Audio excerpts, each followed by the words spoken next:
Okay, so this is the 11th lecture. What we're going to do in this lecture and the next one is to conduct a very detailed analysis of the coin flipping game that forms the simplest probabilistic model. So, we're going to really try and learn something substantial by thinking deeply about this process of repeatedly flipping a coin. And throughout, we're going to fix a bias P towards heads for the coin. And the paradigm we want to consider is that the way this game works is that we gain or lose $1. We gain $1 if the coin is heads, or we lose $1 if the coin is tails. Later in the lecture, we'll also want to think of the paradigm a little bit differently, where we're a spectator observing this game and making bets on what the players might be able to achieve. So it's really useful, I think, to visualize this as a physical situation. Like, it's, in reality, this coin flipping game is probably too boring to actually have been played for a spectator sport since civilization became really advanced. People like to come up with more complicated games, but the basic idea is that you have a game of chance, which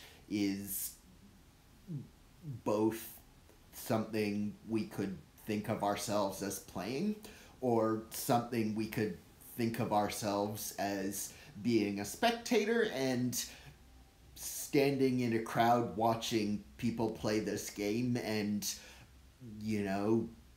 we can imagine ourselves in some sort of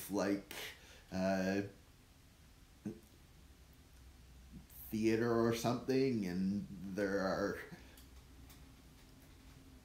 people sitting in the stage playing this game. And, at the entrance to the theater, there's a kiosk where you can be offered various bets about what might happen in this game. So these kinds of situations have existed in many civilizations and cultures for real in different time periods. It's just something human beings like to do. They like to gather and watch games of chance and bet on not just who's going to win, but on more complicated mathematical derivatives of the game, which kind of end up giving a sense of fun because you can experiment with different possibilities. And back in the times when these games were popular, nobody really knew how things worked, and people, saw it in terms of divine intervention, or they had all kinds of strange worldviews for explaining the behavior of games of chance. And this is kind of what formed the basis of these spectator sports, where people would gamble and bet on them, and it was all just sort of seen as being run by the gods at whims unfathomable to humanity. And then what ended up happening in Europe in the 19th century is that people started to realize that these games are not actually run by gods. They're run by the laws of mathematical probability. And what that caused for a short time was some people got really, really super good at winning all of these probabilistic spectator bet games. And eventually what happened is this concept of using rational mathematics to make judgments about uncertain events turned from a funny little spectator sport into the thing we call capitalism that currently runs the entire world. So it's like the idea of economics as rational agents betting on uncertain events in order to maximize their profit is something that kind of goes without thinking or goes without saying in the way we understand the world today. It's like everybody knows that gigantic corporations collect all this data and then they feed it into statistical models and then they try to predict how they should use their resources to maximize the profit from gambling resources on uncertain events. And so what we're going to do in the next two lectures is to try and literally sort of retrace the intellectual path that leads from coin flipping as a diversionary spectator sport to sort of rational understanding of using resources in uncertain situations to maximize profit. So, okay, let's think about how we're going to mathematically formalize this idea that the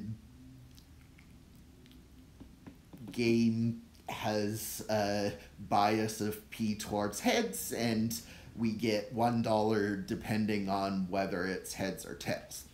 Well, we're going to think of an infinite sequence of independent random variables such that for every n, we have that the probability xn is 1 is p, and the probability xn is -1 is 1 minus p. So what we can think is that each xn is a different round of the coin flipping game. So we're in this theater, we're watching two people sitting in the stage playing a coin flipping game, and the way it works is xn represents the result of the nth round of the coin flipping game. You can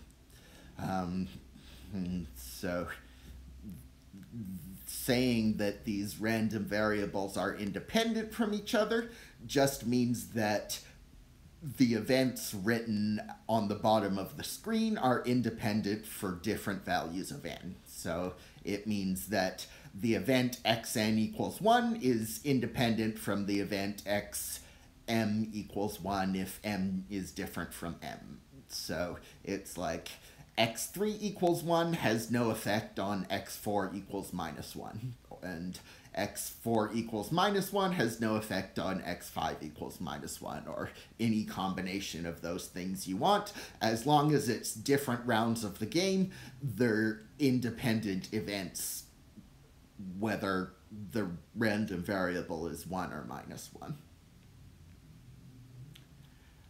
Okay, so in the initial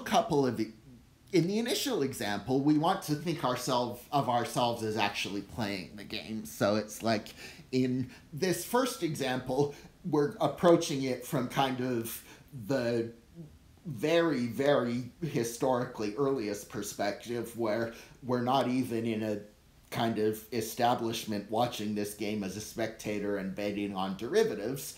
We're literally just playing this game with our friend in a cave with a rock, and we like have no idea how it works, right? So what are we doing? We're playing this game, and we can think you know, the long-term gain or loss can be thought of as the sum of all the individual gains or losses from the different stages of the game. So it's like x1 is either 1 or -1, depending whether you got heads on the first round.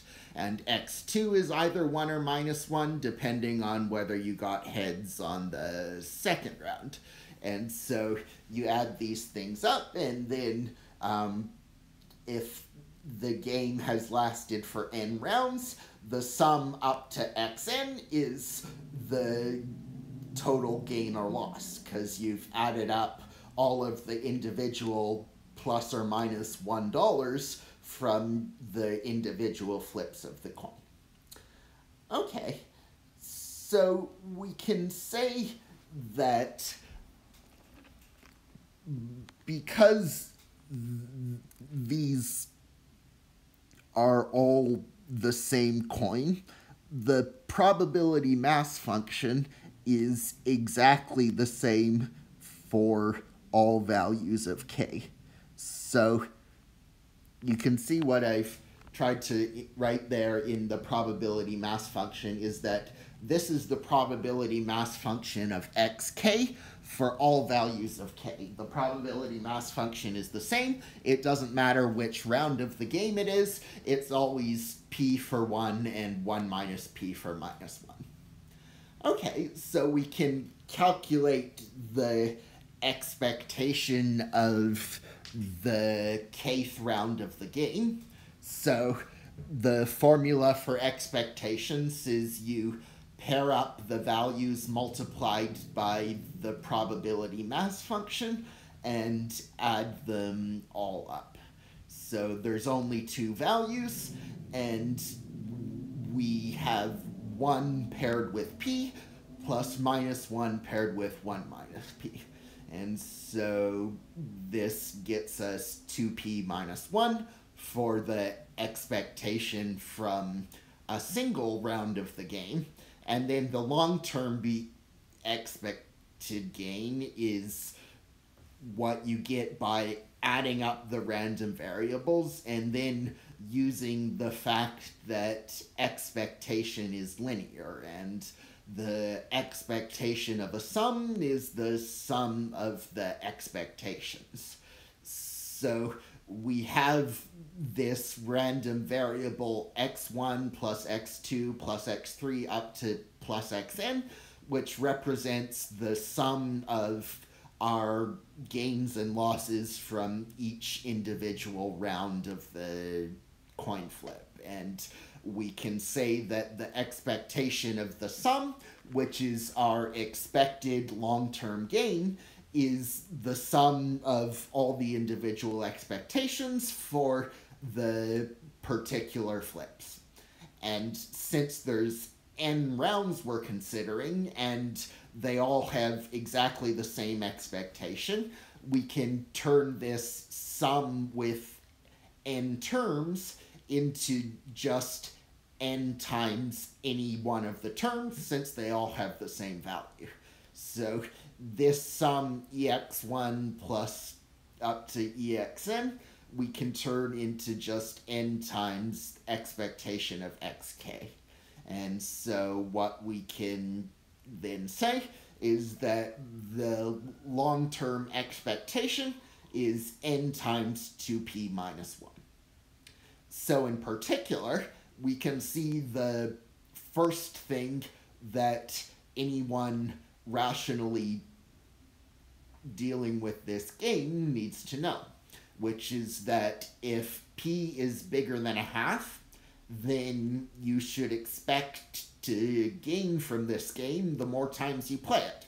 If you're flipping a coin and the coin has a bias of heads towards you, then 2p minus 1 is positive, and you should play this game as much as whatever system is presenting it to you allows you to play it.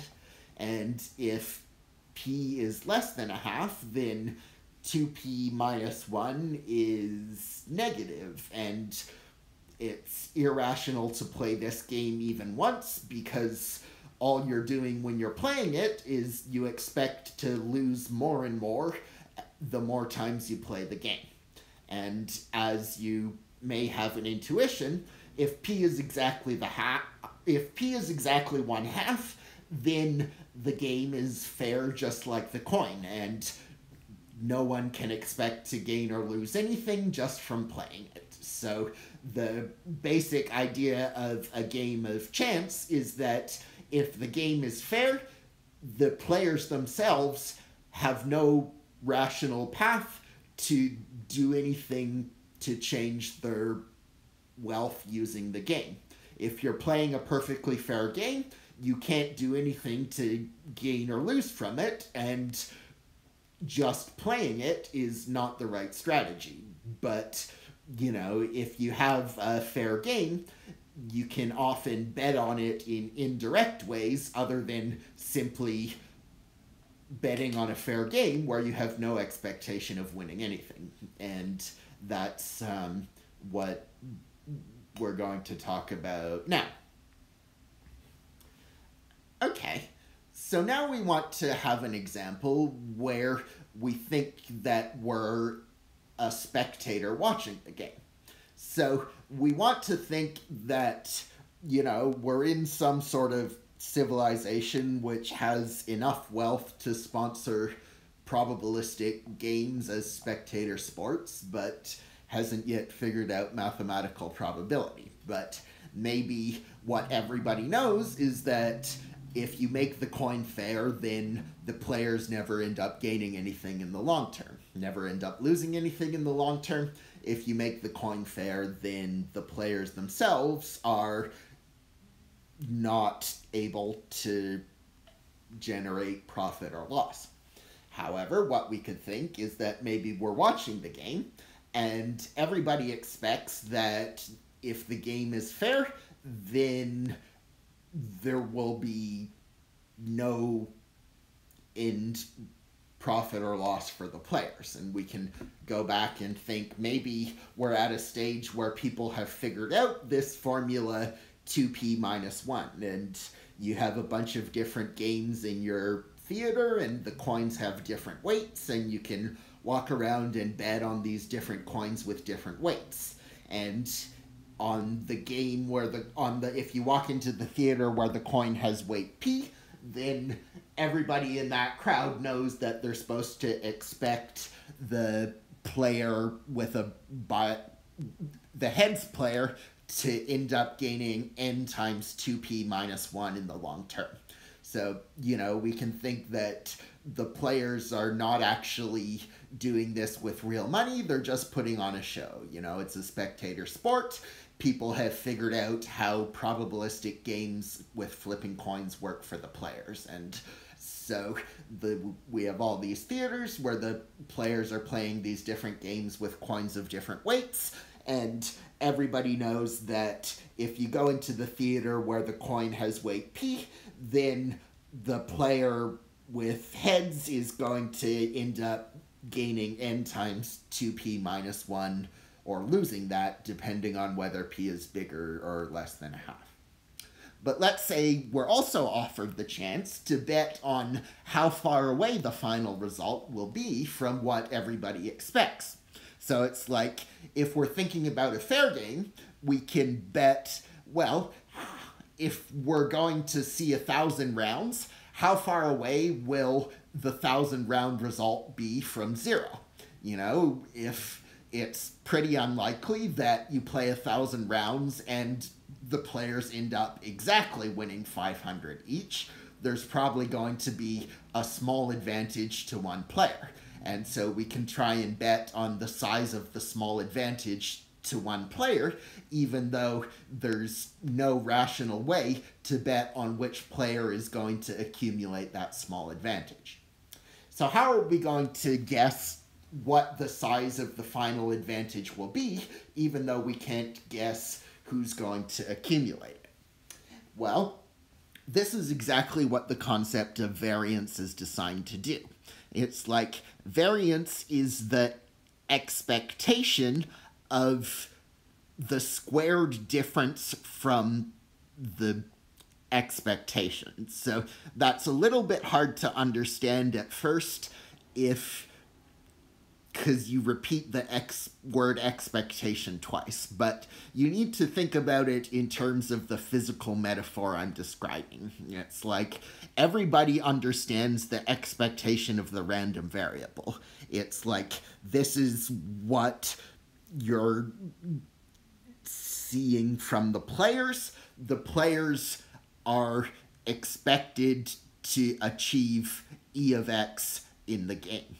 And then what you're trying to figure out is, I'm using the word expectation twice because that's what we do in math. We try to use the same concept over and over again. And what we're doing now is we're asking, what should I guess for the square of the distance from what everybody expects? So it's like e of brackets x minus e of x squared is like the expectation of the error, or the square of the error. And so what we need to do to answer the question and figure out what we should bet for the size of the final advantage accumulated is to figure out the standard deviation, or the square root of the variance. And this is exactly what the concept of standard deviation is supposed to do. It's supposed to tell you what you should guess for the deviation from the expectation. And the physical concept you need to pin it to is, you're in this theater watching a fair game, and you're betting on the size of the final advantage accumulated after 1,000 rounds. So how are we going to do that? Well, we need to use the formula for variance. Together with this theorem, I have written on the bottom of the page. So the theorem says that if x and y are independent, then the variance of the sum is the sum of the variances.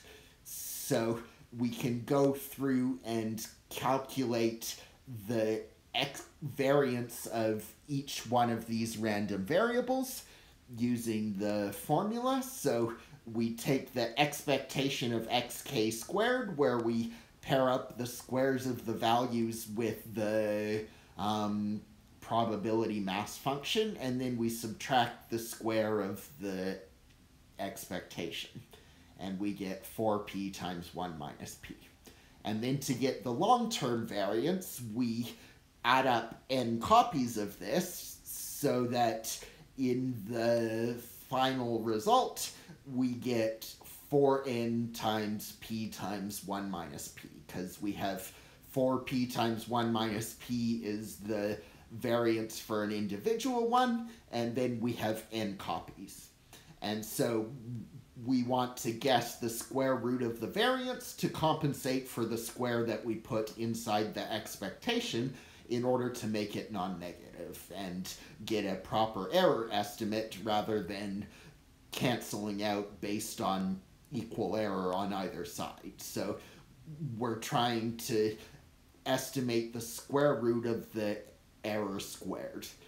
Sometimes that's called mean squared error. And so what we can think is that we figured out that in this game where we're watching a coin with bias p, we should bet that the deviation from the expected value is 2 square root n p 1 minus p. And so in particular, if you're watching a fair game and you say, okay, I'm watching this fair game and I want to know what should I predict for the final advantage accumulated after 1,000 rounds. So in that case, p would be a half, and 1 minus p would also be a half. So those would multiply to 1/4 inside the square root, which would cancel the 2, and we'll get square root of n for the long-term expected deviation from the mean. And so if we watch 1,000 rounds, we should guess that the final advantage accumulated would be roughly the square root of 1,000, which is something like 31. So we're in this theater and we're watching 1,000 rounds of the fair coin game. And what we should expect is that somebody's going to win by about 30. So the final score, we can't say who's going to win because it's a fair game. But we can predict that the final advantage will probably be about 30.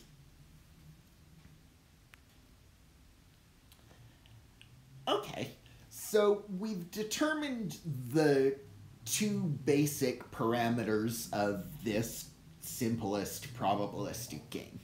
We determined the expected long-term result. So the expected long-term result is that the heads player is going to gain n times 2p minus 1. And so if p is bigger than a half, the heads player gains endlessly from playing over and over again. If p is less than a half, the tails player gains endlessly from playing over and over again.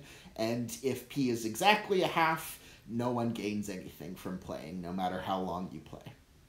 Okay, and then we have this second thing we figured out, which is what we should guess for the expected deviation from our predicted long-term results. So this is our estimate for the error in the long-term result prediction. So if you think we're playing a fair game, then the long-term result gives us no information, just tells us 0. And the next thing we can predict is that for the fair game, the expected deviation is about the square root of n, because p times 1 minus p turns into 1/4, and the square root cancels the 2. So for the fair game, if we play 1,000 rounds, we should expect somebody to win by about the square root of 1,000. If we play 1,000,000 rounds, we should expect somebody to win by about 1,000. So this is the deviation from the long-term result. And now what we can do is we can ask for more detailed information about these deviations. So we're in our theaters and we have these various different biases of coins that we can watch and bet on. And we figured out how to bet on the final advantage accumulated in the fair game, or the deviation from the expectation in a biased game.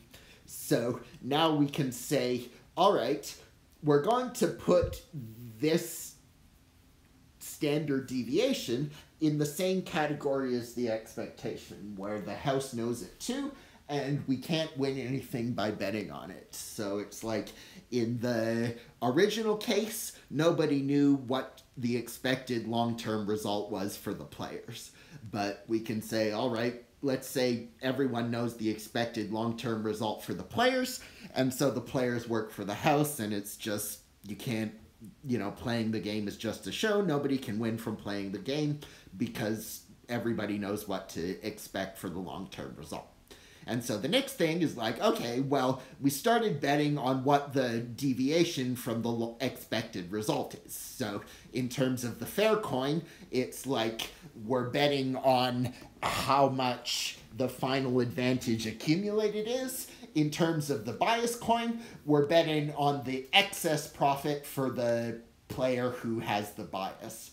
So, or the unexpected low. So for the standard deviation, what we're doing is we're betting on the size of the excess profit for the player with the good bias, or the unexpectedly low loss for the player with the poor bias. So we can't tell whether there's going to be excess profit or unexpectedly low loss, but we can guess what the size of whichever one happens is going to be as the standard deviation. Okay, so now we can think that the house knows that too, and we can't win anything by betting on the final advantage accumulated in a fair game or excess profit and unexpectedly low loss in a bias game. So what can we bet on? Well, let's say we're going to simplify our notation a little bit by writing mu for the expected long-term value n times 2p minus 1. And we're going to write sigma for the expected deviation from the mean. So mu is the mean, which is the expected long-term value for the players. And sigma is the deviation from the mean. So sigma is the standard deviation. So what we need to do to correctly analyze the long-term behavior is to center everything at mu and measure in standard deviations on either side. So we have this idea that we can not just get a few numbers out of our understanding of the coin flipping game, but we can actually get a good visualization. And so the way we're going to produce this good visualization for the long-term behavior of the coin flipping game is to center our picture at mu and to measure in standard deviations on either side. So we have like a rescaled and recentered number line where we've substituted mu for 0 and we've substituted sigma for 1.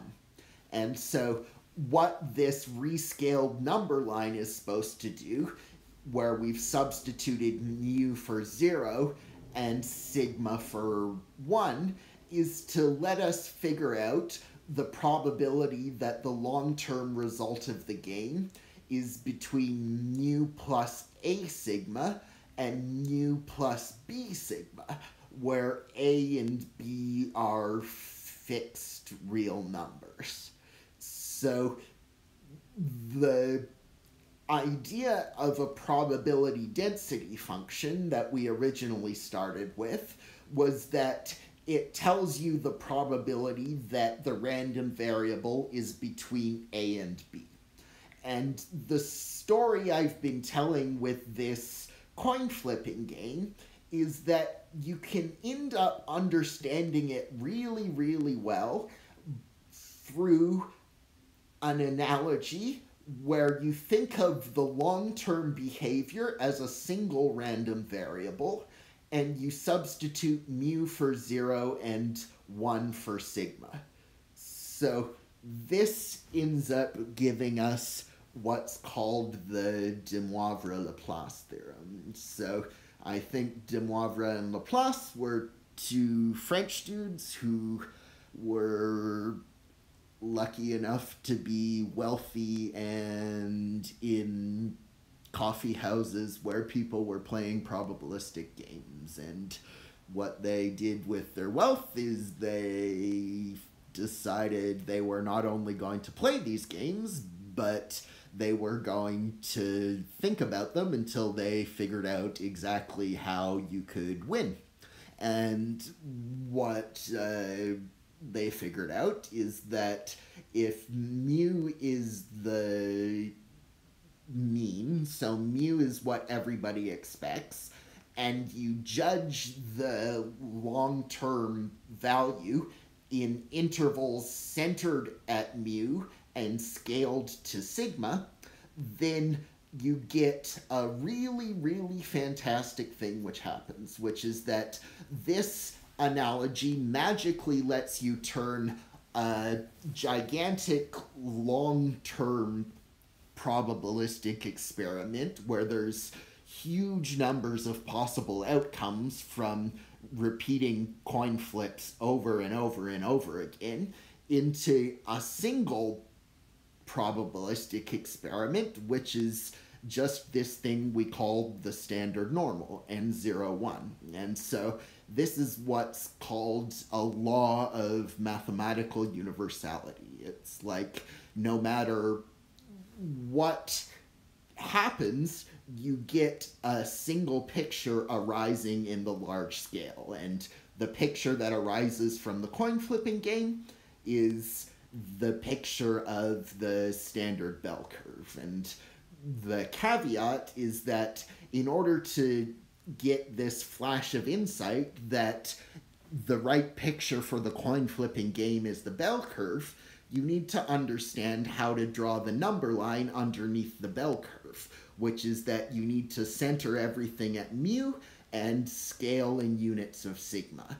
Because if you don't do that, you're never going to get a stable visualization, because mu will run off to infinity and sigma will run off to infinity. And it's like saying, if I play the game a million times, I'm going to get a pretty big number for what ends up as the final result, just because I played it a million times. But in order to avoid getting overwhelmed by just numbers accumulating the more times you play the game, you can sort of rescale everything to center at mu and use units of sigma, and thereby get a really, really good visualization and a way of calculating the long-term behavior of the game. And so what we can see is that the way you actually calculate this in Wolfram Alpha is a little bit weird. It's just a thing called ERF. So you want to calculate the long-term behavior of the coin flipping game is between mu plus A sigma and mu plus B sigma.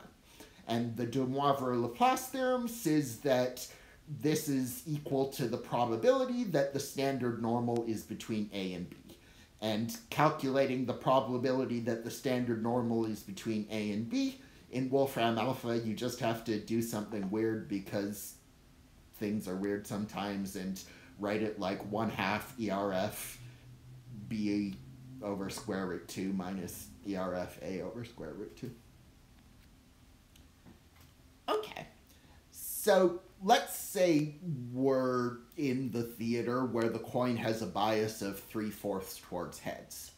And so what we're supposed to do is we're supposed to approximate the probability that the long-term result of the game is between n over 2 minus square root n over 5 and n over 2 plus square root n over 5. So in this situation, you can think that maybe we work for the house that's running all these coin flipping theaters, and we're trying to put the right odds on someone who wants to bet on excess profit or loss no greater than 1/5 the normal expectation. So it's like the normal expectation would be sigma times the square root of n, which you can see, well, the expectation you can see I've calculated as mu, so the formula was n times 2p minus 1, and p is 3/4, so we get n over 2 for the expectation. And the standard deviation we calculate as 2 times square root of n p1 minus p, which gives us root 3n over 2. So now we can see that we're asking about the probability that the long-term result of the game is between mu minus 2/5 root 3 sigma and mu plus 2 over 5 root 3 sigma. So we've just substituted in sigma for what we need to get the DeMoivre-Laplace theorem to work. So we're asked to approximate a certain probability where the error is less than square root n over 5, and in order to approximate an error less than square root of n over 5, we need to rewrite that in terms of sigma. So square root n over 5 is 2 over 5 root 3 times sigma, which is how we got this probability we want. And then we can say, well, okay, this is approximately equal to the probability that the standard normal is between minus 2 over 5 root 3 and 2 over 5 root 3, because that's what the DeMoivre-Laplace theorem says. And then we can calculate this in Wolfram alpha using the formula I wrote on the last page, where you do 1/2 ERF of the upper bound over square root 2 minus ERF of the lower bound over square root 2. So when we plug that in, we get roughly 0.182. So the probability that the excess profit or loss in the 3/4 heads game is less than square root n over 5 is about 0.182. So this would be something like people are betting on a very strong adherence to the mean. So someone who wants to take this bet is betting that the result of the game is going to be tightly bound to what it's expected to be. So they think that things are going to adhere to the mean rather than deviate from them. And you can calculate the probability that would be a fair odds for this bet as 0.182.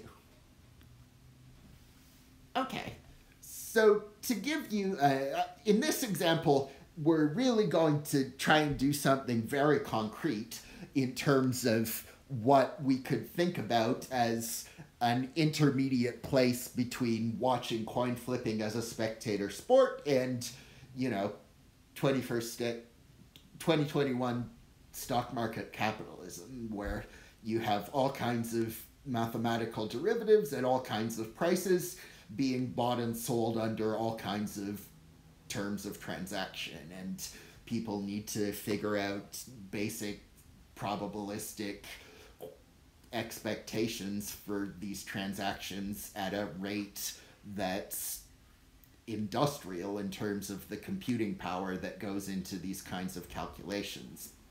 So let's think of what we're doing. We're a spectator watching 6,000 rounds of the game with a fair coin.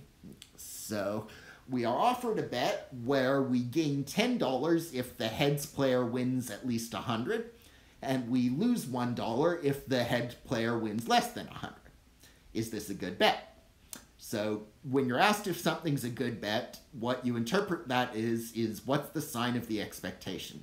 If the expectation is positive, it's a good bet. If the expectation is negative, it's a bad bet.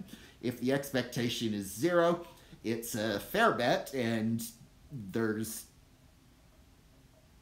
no reason anyone should be offering a fair bet to you, so you should think again about what's going on, because no one ever has anything to gain from an expectation 0 game. So, okay, what are we going to do?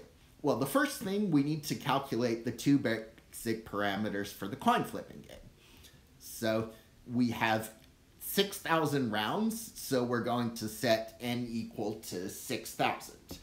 And then we're going to say we need to plug in p equals 1/2 to our standard deviation and mean formulas. So as I mentioned before, the when P is a half, the coin flipping game is obviously fair. No one can expect to win anything. And so we get 6,000 times 2 times a half minus 1 is 0. Okay, and then the standard deviation for the fair coin is, with 6,000 rounds, is going to be 2 times 6,000 times a half times 1 minus a half, which comes out to be about 77.45. Okay, so now we can say, well, we need to rewrite the thing we're looking for in terms of sigma. So since mu is 0, we don't need to include mu in these next inequalities. And we want to know the probability that the long-term, or the, so here I don't even need to put n, I can just put 6,000, but we want to know what's the probability that the sum of the 6,000 random variables is bigger than 100.